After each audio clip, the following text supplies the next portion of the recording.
Biso tozana bokonzi ya wate. Eza ya lola. Amen. Ya solo. Amen. Mais lokola tozo vivre na mokili. Tokondima te mboka etoko bénédiction onzamba pesi yo. Bato mususu bayaka kozwa. Bakendeke nango. Na ba mindele na sima. Na batu na sima. Biso totikali sans allié. Allié otozana ye. Chaka Yahweh. Tala nzamba bengi biso tozana ba esclave a mokite. Congo est un mboka bilaka. L'évangile Claude Kaboudiale, pendant qu'il consultait son Dieu l'a dit que non, je ne vous ai pas affranchi pour que vous demeurez sous de nouveau à la servitude. Quand mboka na biso na basali ya Nzambe, tozana babao baluba makambo esalama, bakambo bazana eloko babombi ya Nzambe. Ngana zo interpréter na basali ya Nzambe, attitude au basali ya Nzambe bakoki kozwa comme rôle à jouer, c'est nos genoux. Or, quand tu es un pasteur, tu entres dans la politique, c'est là où beaucoup de gens disent que la politique, les pasteurs ne peuvent pas aller parce qu'il y a ceci. Non, il peut aller. On a des Martin Luther King, il était un homme de Dieu dans l'Amérique. Il s'est ingéré dans la politique de l'Amérique. Mais tant qu'un homme de Dieu, il a gardé sa casquette d'un homme de Dieu. Il a gardé l'esprit de la parole de Dieu.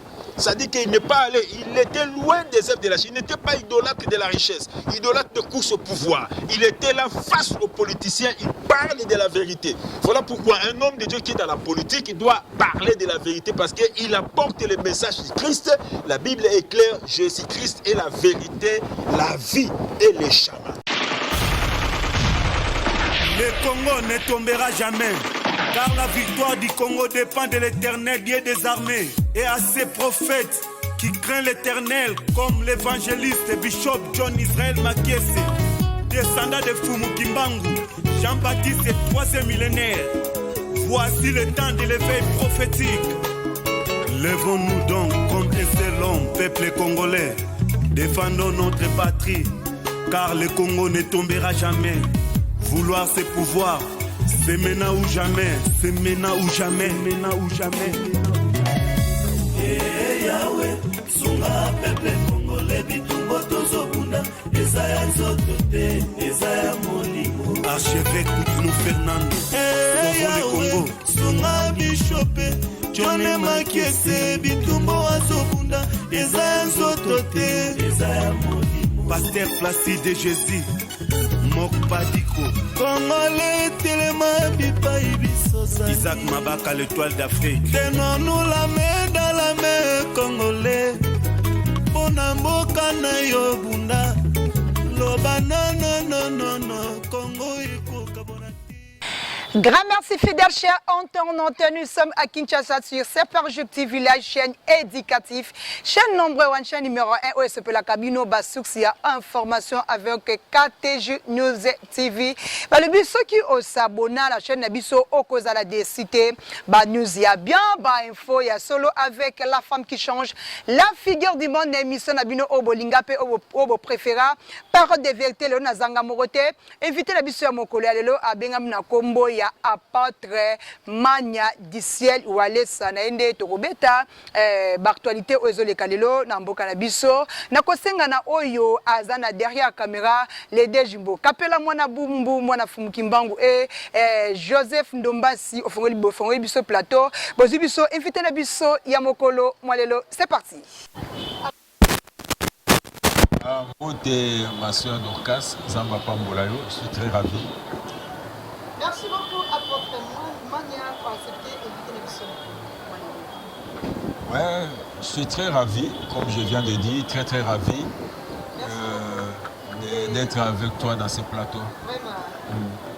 Merci beaucoup à votre manière, à votre l'actualité na biso ya mokolo lelo, c'est milieu qui au Pambolaba. Oui, à tout honneur à Christ. Voilà pourquoi on a PC Nzambe merci.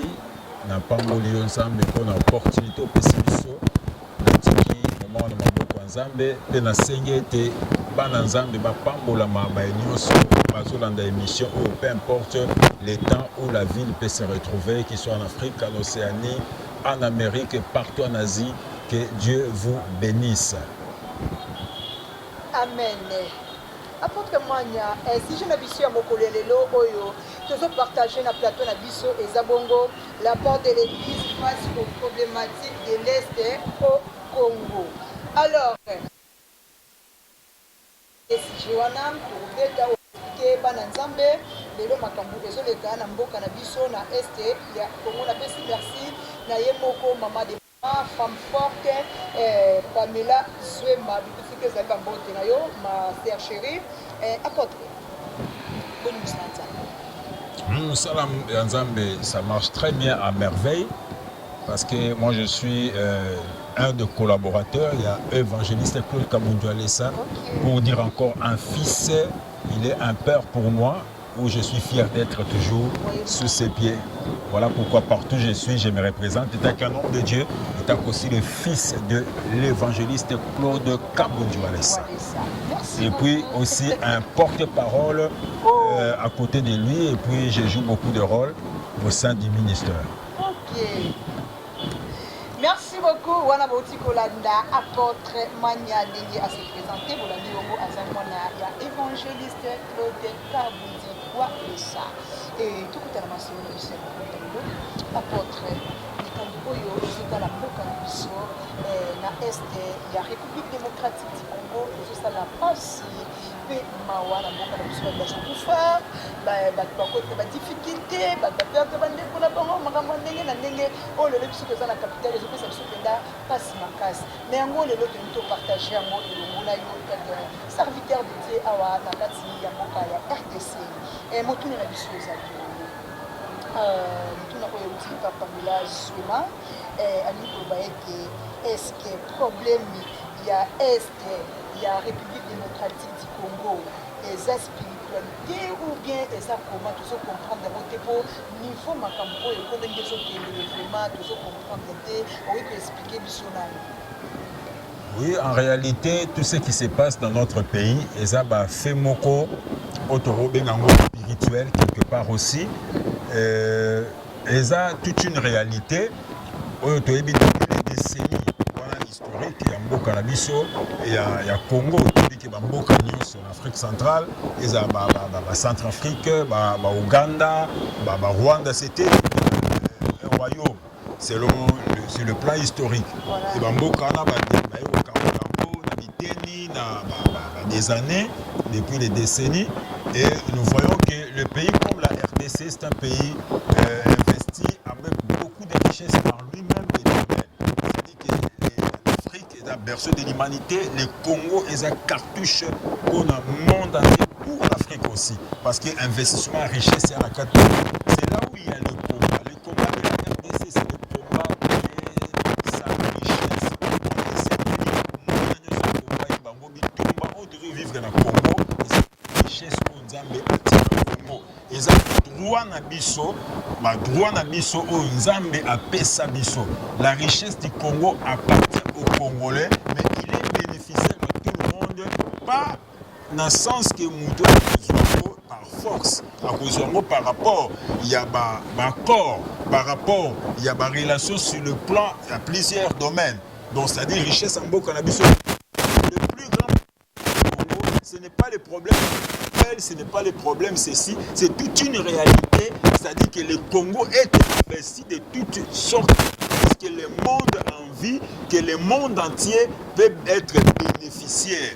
Voilà pourquoi, et comme nous sommes un pays en voie de développement, un pays qui a des ressources, il y a des ressources, tout ça, mais ce n'est pas sur le plan structurel, ils ont payé pour la cité. Et voilà pourquoi marginalisé beaucoup des années à cause de la richesse. Les vrais problèmes du Congo, c'est là-dessus. Merci beaucoup à votre Mania Walesa. Amituna na biso olobike makambuya en fait bitumba Esther eza cause de la spiritualité et cause de la spiritualité par rapport oui, problème ya Congo surtout qui a un aspect spirituel na kolobake parce que Congo Zamboka Bilaka. C'est un pays où que Dieu a promis beaucoup de choses. Dans Zamboka Bilaka, nous avons une prophétie à Minene. Oui, il y a Papa Simo Kimbangu. nous avons la prophétie que nous croyons que le Congo ezali mboka oyo ezali oyo kopesa ezali mboka oyo bamindele bakoya na Congo mpona koyeba bénéficier na la bénédiction à Congo. Sur le plan spirituel, et nous savons que c'est là où le problème, nous savons que l'aspect spirituel, le monde que nous vivons, ils ont contrôlé la fait spirituel. Donc, ils ont contrôlé spirituel, la norme et la fait spirituel est belé, ils ont maîtrisé aussi l'aspect spirituel. Voilà pourquoi le combat à Congo, yango n'a pas fait aussi spirituel. Parce que Bitumba Congo sont totalement encore en ndenge ya minduki. Yanzoto, le Congo ne peut pas si même. Le Congo ne peut pas s'en sortir dans la crise.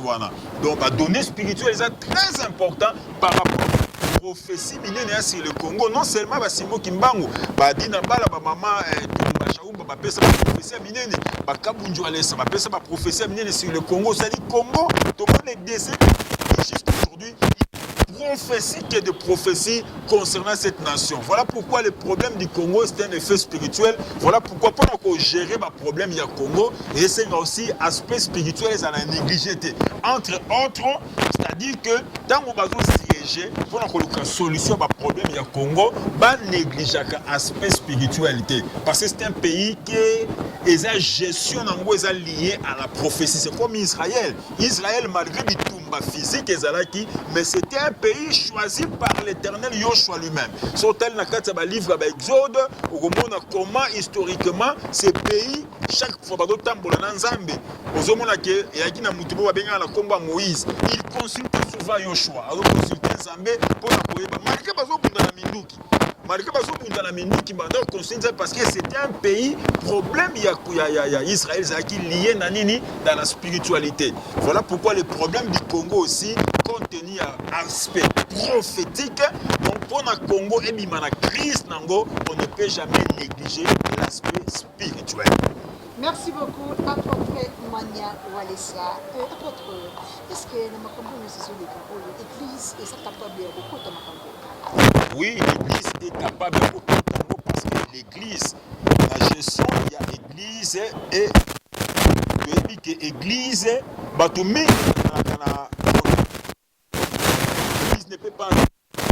l'église peut entrer à la politique. Oui, l'église est un aspect à l'iboso. L'église à la politique doit apporter un message. L'église dans la politique doit apporter le message de quoi? Le message de la paix. Le message de la paix qui est centralisé à l'amour. Voilà pourquoi Jésus-Christ, dans Jean chapitre 4, verset 6, que je suis le chemin, la vérité et la vie. C'est-à-dire que c'est ça ce que nous apportons à Nakatia Mokanabiso comme église par la responsabilité. La première des choses. Et puis, les messages d'amour. Voilà la question, il y a Makambo Etali, Mokanabiso Congo. Pour que les pays soient unis, soient un, parce que le Congo est indivisible. Le Congo est indivisible. Vous comprenez? Le Congo, c'est un pays uni. Pour que l'unité règne, il faut que la paix aussi règne selon la prophétie d'Ésaïe, parce que celui que nous apportons comme messager, c'est le prince de la paix qui est Yoshua Mashiach, Jésus-Christ Nazareth. C'est lui qui est le prince de la paix. Voilà pourquoi le Congo, l'église, rôle de l'église pour le Congo et le devoir de l'église. C'est là où il y a le problème. Le rôle de l'église, le devoir de l'église, c'est toute une responsabilité pour Nzambe à passer de l'église. Voilà pourquoi le problématique du Congo est un aspect spirituel. Oui. Deuxièmement, le problématique du Congo, pour que ça puisse sortir dans cette crise-là, l'église doit jouer son rôle et ses devoirs. Ok.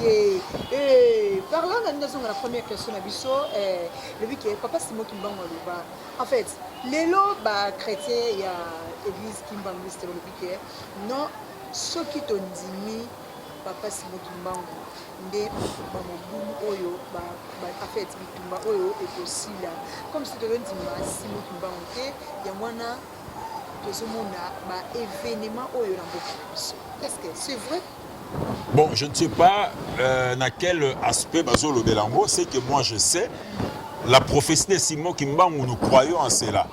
Comme nous croyons en cela, parce que vous savez que nous sommes dans un pays laïque. Nous avons ce qui est accepté dans notre pays, RDC, nous avons les musulmans, nous avons des chrétiens de l'église de réveil, nous avons le kimbanguiste, nous avons des catholiques. On voit que c'est un pays laïque. Comme c'est un pays laïque, chacun croit à sa doctrine et à sa religion. Mais c'est la nation, la gestion de la nation, c'est-à-dire que le gouvernement, comme il a cru, il a accepté que le pays c'est un pays laïque, quand il y a un problème, le gouvernement unit toute cette plateforme ou de doctrine ou de religion. Dans la Sangisa Rabiso, catholique à l'Obaka, Kimbango à l'Obaka, église de réveil à l'Obaka, protestant à l'Obaka, musulman à l'Obaka. Tant que Sangana to bengango écuménisme. Tant que Sangani wana to l'Obaka makam. Makambo to l'Obaka wana ndemboka à l'Ukaka. Qu'est-ce que nous pouvons faire? Donc pour dire que ba croire na Kimbangiste na éviter ceux qui Kimbango comme religion ya Congo, là vraiment je suis contre. Parce que nga koto na zali contre ceux qui Kimbango comme religion à Congo. Non. Pourquoi? Nous croyons à la prophétie de Kimbango. Nous croyons que Kimbangu c'est un prophète qui était venu, mais Kimbangu n'est pas Dieu. Nous croyons à la prophétie de Kimbangu comme moi je crois. Voilà pourquoi la gestion Yamboka na biso to exclut prophétie à Kimbangu. Tu vois, mais ceux qui basent le bango na aspect à Kolobage Kimbangu na éviter parce que là-bas on dit que Kimbangu c'est un Dieu. Et si on a tout connecté, on a doctrine na bango. Nous aussi nous avons notre doctrine chrétienne, nous croyons que c'est Jésus-Christ qui est le Seigneur et le Sauveur de l'humanité, mais Kimbangu c'est un prophète que Jésus avait envoyé pour nous annoncer des choses spirituelles concernant la victoire, la réussite du Congo et sa construction. Ok. Amen, apôtre. Félicitations. Église. Okay. Oui, l'église doit s'impliquer dans la politique ya mboka na biso et que s'impliquer dans l'aspect moko quelconque. Parce que l'église est la nation, bazotambola en peur. Ça dit que le kwatoro longolangote. Parce que l'administration ya mboka etambolaka na aspect spirituel des contrôlés en gros. Voilà pourquoi on dit que l'église et la politique doit marcher. Qu'est-ce que la politique? La politique est un mot simple. Hein? La politique c'est la gestion la gestion des choses. Donc c'est la gestion des choses, la gestion de la nation. C'est-à-dire que ce qui est appelé de la gestion, l'église a sa part de la responsabilité. Entre autres, Dokoloba, Babiloko Musus Lokola, Nakata Mboka Nabiso Ndenge Zaliboé, pour Makambo Monsieur Tambola, la politique doit recourir à l'église. La politique, seulement que l'église à la politique ne peut jamais perdre sa mission. C'est là où il y a un problème. La mission de l'église ne peut pas se perdre. Quand nous sommes en face de la politique de l'église, nous apportons seulement le message de la paix. Comme Jésus-Christ est le prince de la paix, et nous apportons le message de l'amour, nous apportons le message d'éclaircir, d'amener notre nation dans le bon chemin parce que notre message clé de l'église vers la politique, c'est l'amour. Voilà pourquoi dans Makambo Etali, je suis en mboka na biso. Dans ma problème, il y a ethnie, il y a problème, il y a politicien, il y a plateforme, il y a Makambo belé. Ça dit que l'église doit participer pour qu'il puisse amener la paix, amener la parole de la vérité, la parole de bons chemins qu'ils peuvent. De l'église doit orienter. L'église doit orienter les politiciens. Parce que Jésus-Christ est le chemin. On doit l'orienter les politiciens parce que les politiciens sont dans la politique est dans la réalité. Oui, les hommes de Dieu à la politique. Là maintenant, c'est sa mission. Là, il n'est pas dans les casquettes d'un peur. Il y a une casquette, il y a ma tangi parfois na droit, tangi na makambuna, tangi na baitit naye, parce que il y a à ne pas oublier un pasteur qui a fait l'économie, un pasteur qui a fait le droit, un pasteur qui a fait la médecine, un pasteur qui a fait ceci. Quand il est dans l'hôpital, étant que médecin, cela n'exclut pas. Si tu as la politique étant qu'un homme qui a fait des droits, gloire au Seigneur. Mais si tu as la politique comme un pasteur, tu dois connaître le rôle, le devoir de l'église envers les politiciens. Il faut mener, mais idolâtrie de la richesse. Parce que le monde politique, quand un pasteur qui est dans la politique, que politique mondiale, kuna ezali kanyak etambolaka, lokuta etambolaka, makambo mabe etambolaka. Mais maintenant, si tu es pasteur, tu dois garder ta casquette. Tu vois, mais ce qui est dans le ya makambuna yo, tambola na makambuna yo.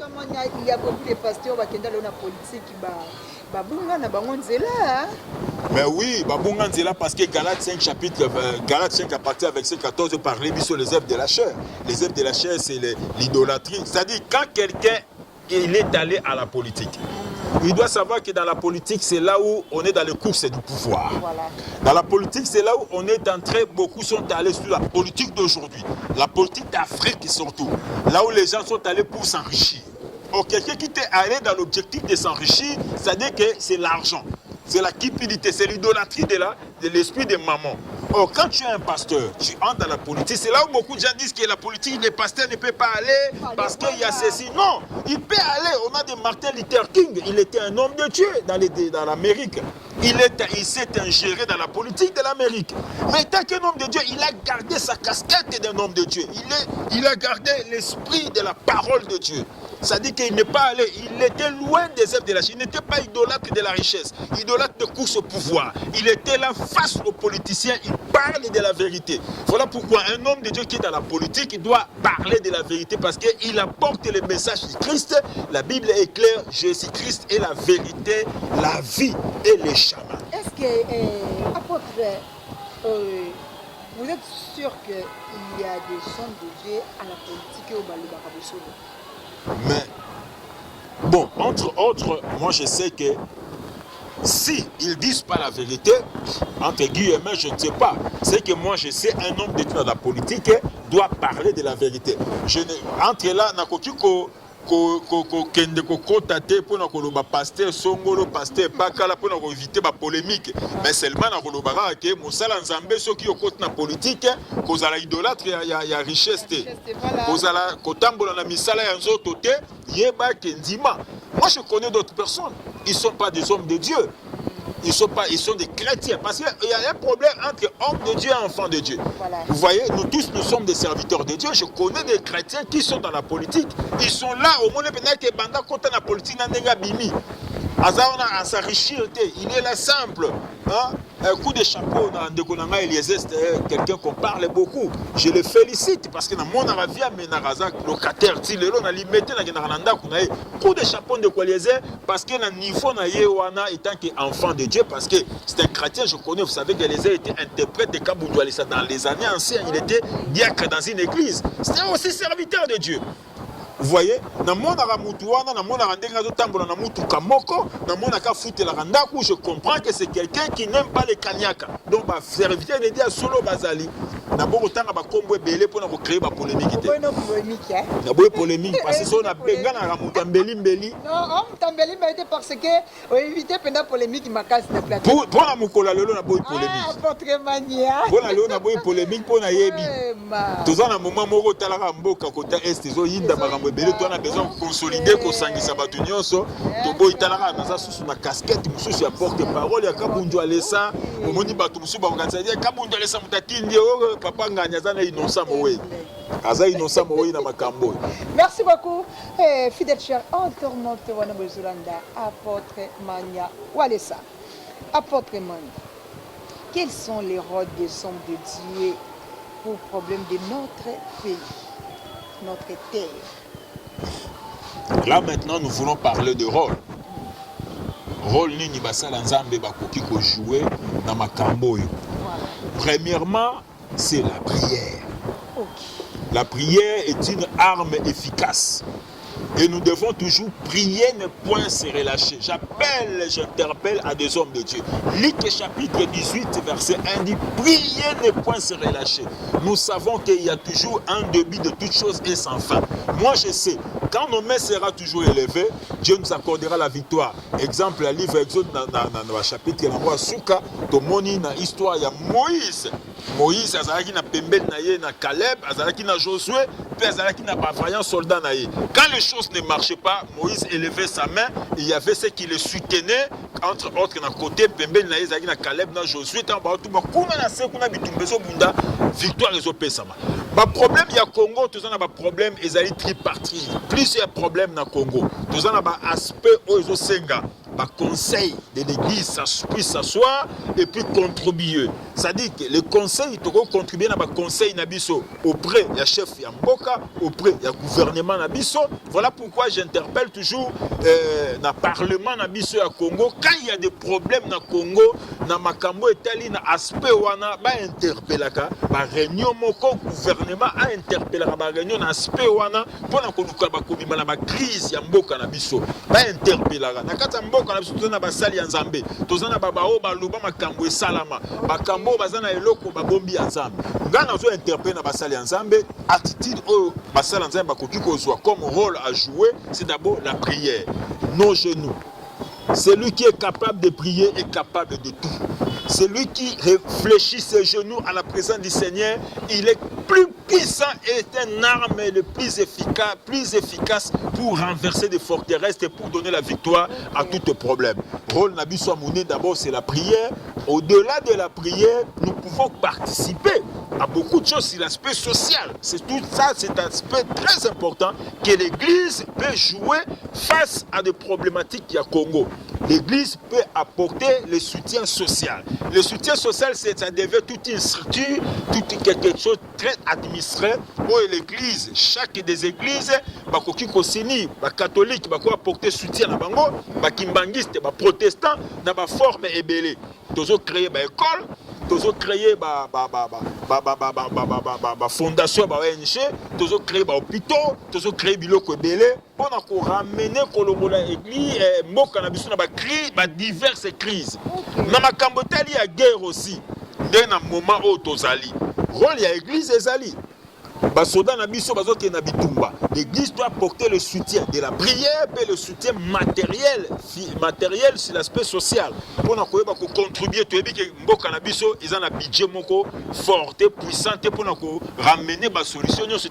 Fait de guerre et c'est une dépense belée. Oui, l'église, nous soutenons ça aussi.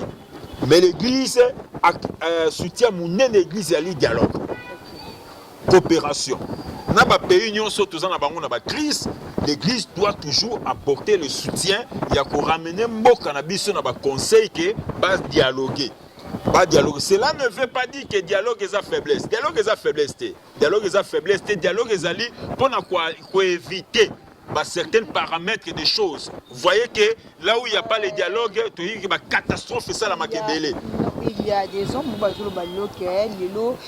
ceux qui président Nabiso Félix Antoine Tshisekedi Tshilombo a fait un dialogue, réconciliation, on a Paul Kagame, ils ont esprit à faiblesse, ils ont commencé à écouter, ceci, cela, mais je suis étonné, le but que le dialogue est très bien.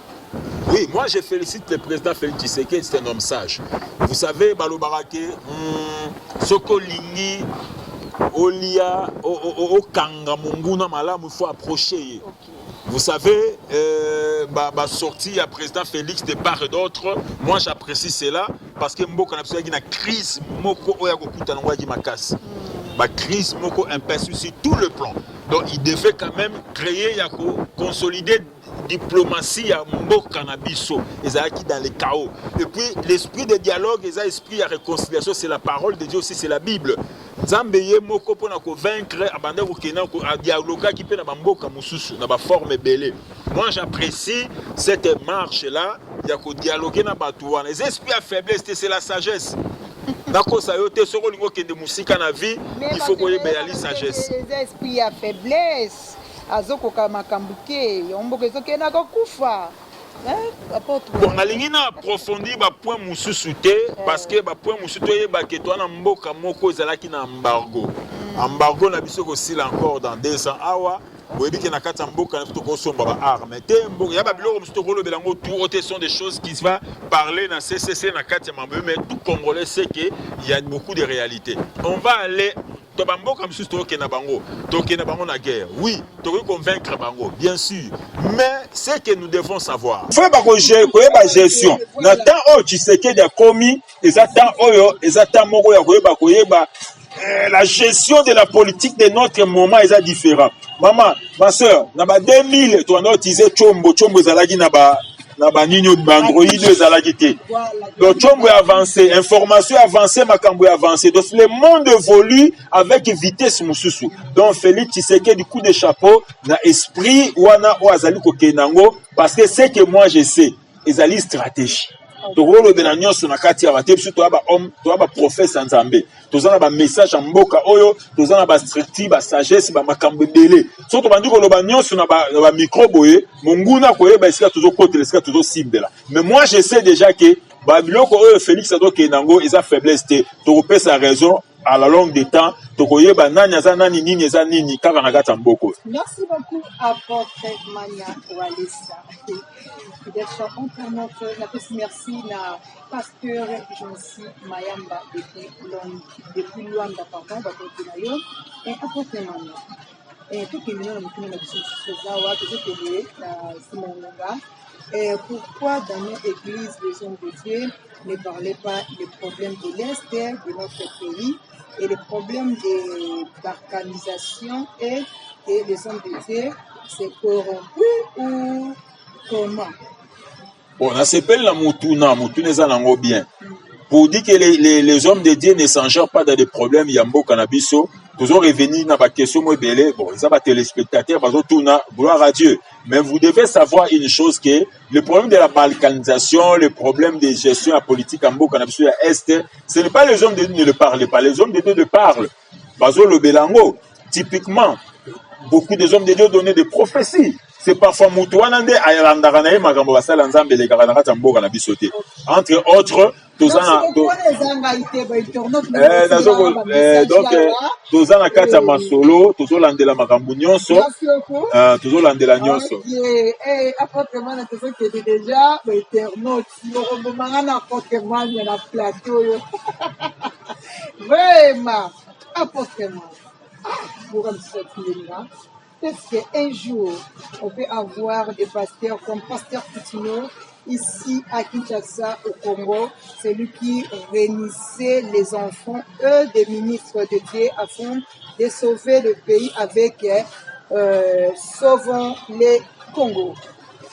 Oui, question à les bien, c'est qu'on a passé le rôle à Coutinho, coup de chapeau, l'homme de Dieu, n'a pas tant na convalescence, na santé n'est dérangée, puis Genzamba s'est rétabli. Coup de chapeau avec tout ce que l'archevêque Coutinho Fernando a fait dans notre nation, nous ne pouvons jamais ignorer en gros. Coup de chapeau avec ses grands travail. Mais vous savez, un des cas de Zolobela, gestion, il y a temps, il y a époque, il y a moment. Nous devons savoir. Dena Lubaki Makambu Congo ya ba 1960 eza Congo ya 1970 eza Congo ya 1980 Congo ya 2000 na Congo ya 2000 ya 2010 2015 te o eza Congo mususu ozo comprendre to yaki na Congo to lobaka biso tozo luka mwana ya mboka a gérer nde mboka tozo ape mwana ya mboka tozo yaki na Congo oyo to yaki na kati activité ya papa Coutinho qui sauvons le Congo azaki na ba objectif ya sauvons le Congo ya ki ebele azaki na marche na ye na vision na ba idéologie azalaki nango c'était tellement politisé na bandenge ebele mais tout le monde ba réalité le cas qui toyebi le cas qui comment il était combattu marginalisé na ba régime eleki o balinga ki ba mona Congo et s'en sortir et bi mana crise ezalaki nango te. Mais aujourd'hui, nous n'avons pas encore à faire de sauver le Congo dans la même idéologie, dans le même objectif, dans la vision, parce que toi, mwana mboka, oazo bunda, pona, yemoko d'abord, mwana mboka. Yemoko na nous sauvons le Congo. Yemoko na idéologie, yemoko. Azana esprit à Coutinho pe na kati na ye, na esprit ya papa Etienne Tshisekedi na kati na ye, azana esprit ya Nzambe pe na kati na ye. C'est un vrai Kinois, un homme qui a l'idéologie de sauvons le Congo. Voilà pourquoi tout le monde a yemoko azo bunda. Et nous sommes là, nous pouvons dire que l'esprit de Coutinho n'est pas ekufate. Ezana kati ya Congolais nyonso. Ya sauvons le Congo. Esprit ya Tshisekedi ekufate na kati ya Congolais nyonso. Ya Muzepe entre autres, pesa na kati ya Congolais nyonso.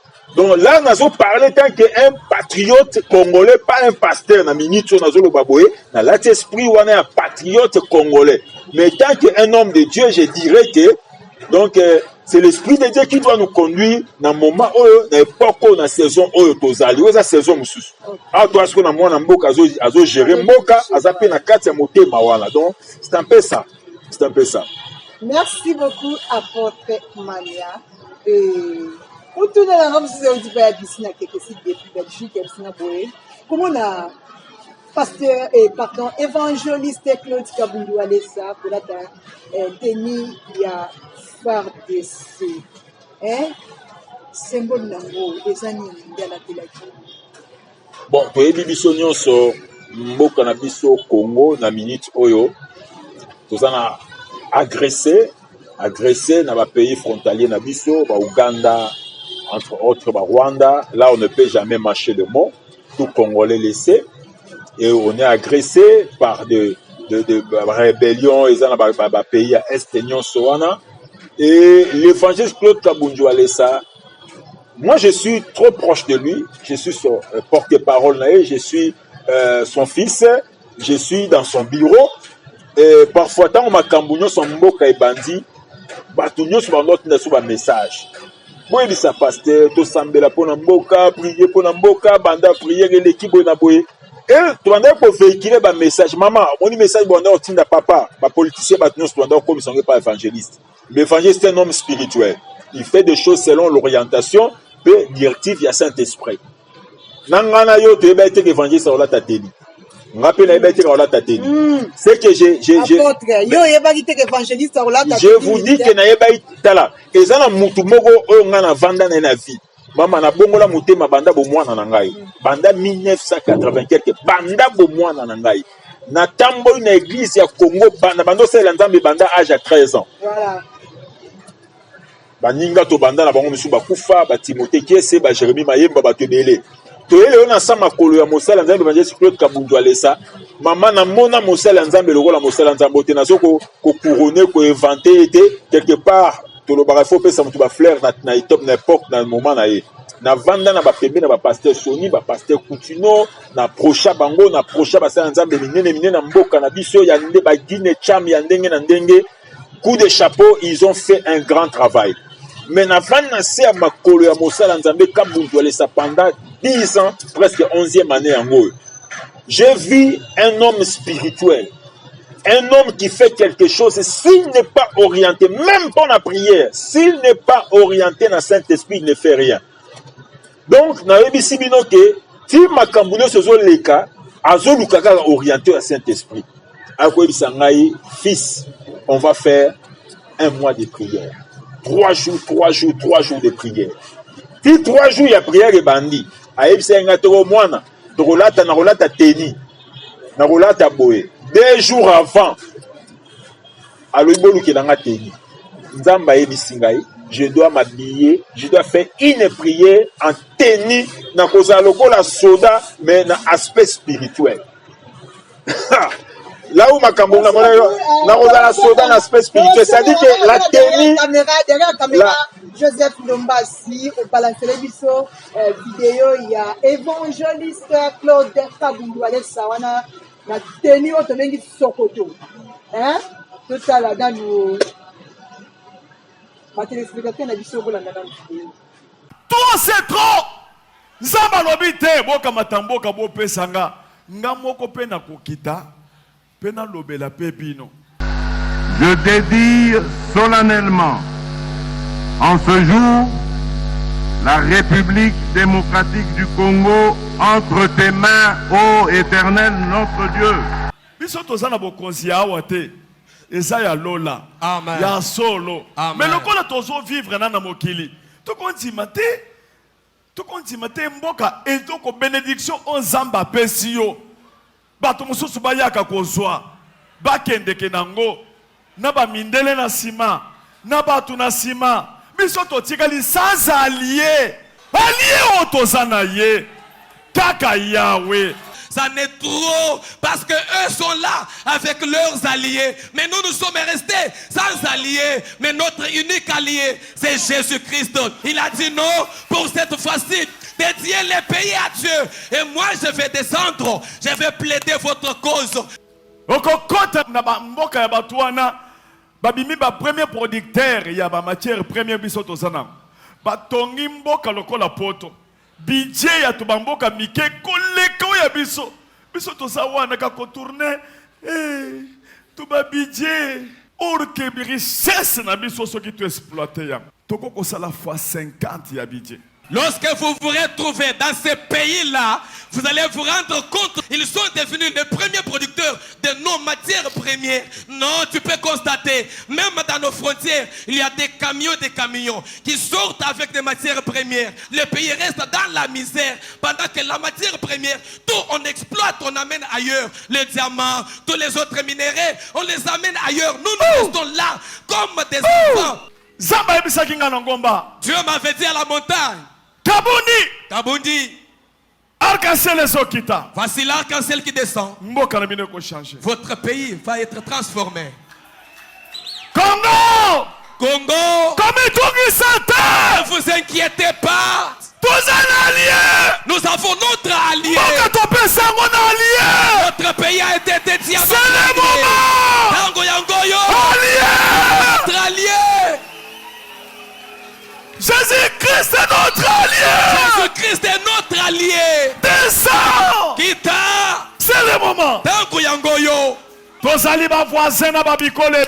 Nous sommes voisins de beaucoup de pays. Tokoki jamais kozwa batu ya bikolo wana o bazali awa to bandi ko boma bang wana kozala mabeli boso nzambe toko boma bango te bo simba mutu te bo boma o po aza mutu ekolo boy po bazo bundisa biso bo sala te po bango pe bakoko boma pe mususu kuna bokoko sala te toza batu na nzambe.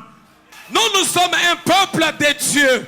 Nous ne pouvons pas commettre l'erreur de commencer à les combattre sous prétexte qu'ils sont nos ennemis parce que leur pays nous attaque. Non, nous ne pouvons pas faire ça parce que nous sommes un peuple de Dieu. Nous allons laisser la charge à Dieu lui-même. Congo, écoutez-moi, ne tombez pas dans leur piège. Sauf si tu es au milieu de nous et tu es traître, là tu vas rencontrer Dieu. Que tu sois militaire, que tu sois civil, que tu sois homme politique, tu es au milieu de nous mais tu es traître, là tu vas rencontrer Dieu. Parce que nous nous combattons juste avec le sang de Jésus-Christ. Le jugement de Dieu est exercé par le feu.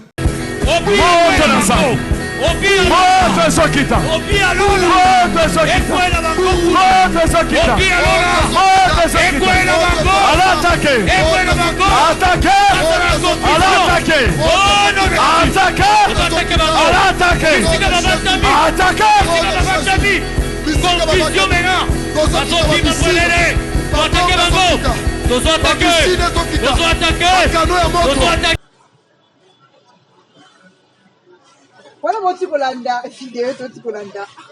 Il faut juste que tu aies ça côté ni boé au vidéo ton petit Kolanda wa kokwe ya nasi ko vanda na se ko lela ko koto ko bina na teli. Est-ce que na kota na Bible? Pas de problème papa.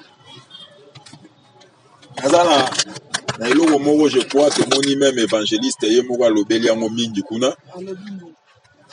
Galates chapitre 5 verset 1. Na Galates chapitre 5 verset 1. Comment Galates 5 verset 1. Galates chapitre 5 verset 1. Et le Bible. C'est pour la liberté que Christ nous a affranchis. Demeurez donc fermes et ne vous laissez pas mettre de nouveau sous le joug de la servitude. Yoka.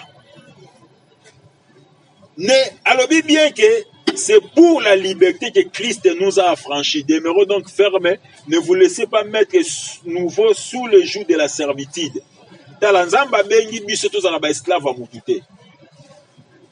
Congo Zamboka Bilaka, l'évangile Claude Kabundjale, pendant qu'il consultait son Dieu il a dit que non, je ne vous ai pas affranchi pour que vous demeurez sous de nouveau à la servitude. Je vous ai affranchi pour la liberté. Allez dire à mon peuple, l'état est arrivé. Que vous devez sortir sous, donc vous êtes affranchi pour vos anakati à servitude. Mboka na biso tolandi mosali na Nzambe, mboka na biso Congo. eza mboka oyo nzambe atie ba richesse nyonso. Kongola ko demeurer na souffrance te, Kongola ko demeurer na kati azala sous marginalisé te na ba pays moko quelconque ezala ba occidentaux, ezala ba pays nyonso frontalier na biso non. Kongola ko demeurer te, voilà pourquoi l'évangile Claude Kabundju Alessa a pris cette casquette. Casquette étant qu'un père spirituel, casquette étant qu'un leader d'opinion, casquette étant qu'un homme de Dieu qui peut sortir le pays dans cette crise. Vous savez, Azamouto a défi, Abandi va défi le loté, Abandi va défi des poids à Mbujimai. Vous savez, le monde est emboli dans ma forme spirituelle. Le monde que nous voyons est contrôlé dans ma forme spirituelle. Azalaki na ba landa nazo expliquer yo. Balobi ke mutu, omoni mutu azala na histoire na ye. Azala na histoire na ye, Mbujima ezalaki mboka moko o ezalaki envahi na ba forme ya ndenge na ba force ancestrale, na ba force spirituelle ndenge na ndenge. Non, c'est un prince de évangile Claude Kabundju, c'est un prince, un homme de Dieu. Ok, na ebiso na Mbujimai, ce qui est évangile Claude Kabundju Alessa lobi makambozo sala. Évangile Claude Kabundju Alessa, c'est un homme de Dieu doté de l'esprit de Dieu. Évangile Claude Kabundju Alessa a bougé les Mbujimai, a affronté les sorciers. Si quelqu'un a zanganga, comment quoi affronter les sorciers? À quoi affronter Banganga? Dans quoi peut-ce image qu'on balancer? Donc les Zanga Mbaza tellement belé bandoki ba yeko tika kindoki ba mona ba image na ba émission sur Roya, ba tu ba yeko tika na ba kisi ba to ba pungu, ba to ba monde ya ténèbres ba yeko tika ba kisto aweza yako pela moto. Yo yaka mbangu awa na centre de réveil spirituel moto zo pela parce que évangile Claude Kabundju a annoncé guerre spirituelle dans monde ya ténèbres pour na mboka na biso pour na ba vie ba tout tina fin du mois. Yaka na centre de réveil spirituel na Bokango 205 na commune ya Barumbu na quartier Bon Marché moto zo pela ndeko pela apôtre ezabo batilinga wa alors grâce ikele maman na perla lobi boye pourquoi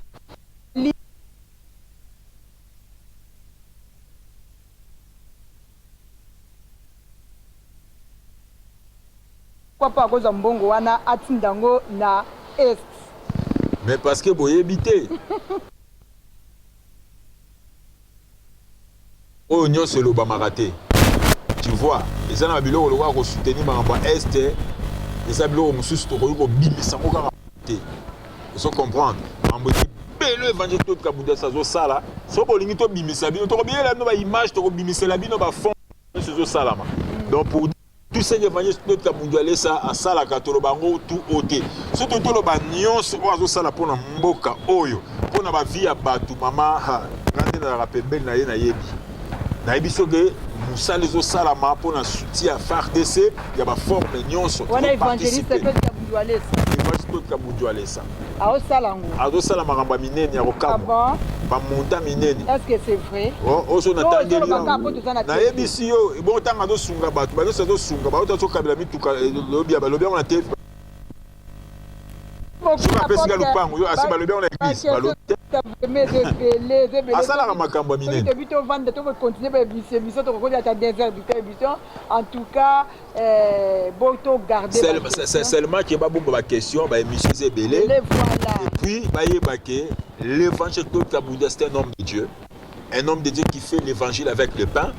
Il est un homme de Dieu qui a plusieurs casquettes étant un homme de croisade, un homme public azana mabebela zo sala. Donc toyaki awa pona ko bela évangile Claude Kabundju Alessa complètement te toyaki awa pona ko makambu ya mboka pe to simbi makambu wana pona ko lobake nous devons faire une chose que l'homme de Dieu évangile Claude Kabundju Alessa à chaque fois que dans ça la émission dans un retourner mutuna talamaga apôtre parle ce que tu connais de moi. Donc je sais de ce qu'il est. Merci beaucoup et apôtre Mania. Na wo dédicacé ba douter. Ozela oza pressé te kobanga na hote na bomi na ngaba kesi ba tout na évangéliste en tout cas fidèle sur internet na za après ba émission nyonso bo koma ba émission ba question belé ba commentaire na émission oyo botsa ba commentaire na bino ba question na bino botuna apôtre Mania tous allez pour répondre. Alors apôtre Mania to comme na suka ya émission na biso ya mokolo mwalelo ba salutation na yo opesi et pas banane na pesi ba salutation na nga nyonso na papa Armand Mutombo, papa maman Françoise Mbouy en Allemagne, na pesi ba salutation na nga na Diago papa Diacre Chiwa kuna na mboka ya France, Jordi Mampe na pesi mbote na Van Walesa bientôt bilaka nzambe zo kota na terrain na pesi ba mbote na ngai na Hilda Mwamba nzamba pambola yo bato bazo soutenir ngai na pesi mbote na Marc Léon Mars Kayoka ya mosala nzambe boka bimi mikolo GPRS spirituel nzamba pambola yo Kayoka GPRS spirituel na pesi mbote na pesi mbote na ngai na basala nzambe nyonso ya ba église nyonso ya poto parti Frank Somba nzamba pambola yo papa na biso Eric Katanga maboko ya franc congolais maboko ya dollar muchi wa dollar nzamba pambola yo na pesi mbote na princesse la patronne princesse Kabundi la patronne nzamba pambola yo boza teleme belé donc na bosanité petit nanga moko na lingaka mingi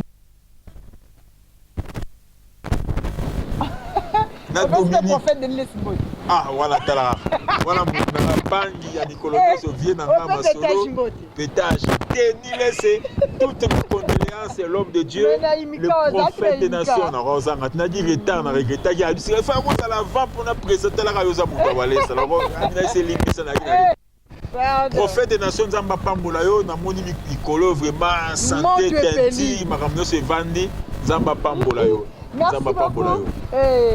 Merci na banyoso balinga biso pe merci na babone na biso ba obo s'abonner merci on ne peut s'abonner te beau s'abonner massivement bokozala de citer ba obalinga ka la femme qui changeait la figure du monde na pesi merci na dejimo o bala na sima caméra kapela mwana bumbu mwana ya Fumukimbangu et Joseph Ndo Mbasi na Sarabino na émission na ngai bonzambe toujours ce qui est sur zongité tokutani mikolo mizali koya bye et à la prochaine. Le Congo ne tombera jamais car la victoire du Congo dépend de l'Éternel Dieu des armées et à ses prophètes qui craignent l'Éternel comme l'évangéliste Bishop John Israel Makiese descendant de Fumukimbangu Jean-Baptiste et 3e millénaire. Voici le temps de l'éveil prophétique. Lèvons-nous donc comme un seul homme, peuple congolais. Défendons notre patrie, car le Congo ne tombera jamais. Vouloir c'est pouvoir, c'est maintenant ou jamais, c'est maintenant ou jamais, maintenant ou jamais. Yahweh, sunga peuple congolais, bitumbo tozobunda, Ezaya zotote, Ezaya molimo. Archevêque Koutounou Fernando, Yahweh, sunga bishopé, John Makiese, bitumbo azobunda, Ezaya zotote, Ezaya molimo. Pasteur Placide Jésus, Mokpadiko, Congolais Téléma Bipaï Bissosa, Isaac Mabaka, l'étoile d'Afrique. Tenons-nous la main dans la main, Congolais. Bonamboka na yo bunda, loba non non non non non.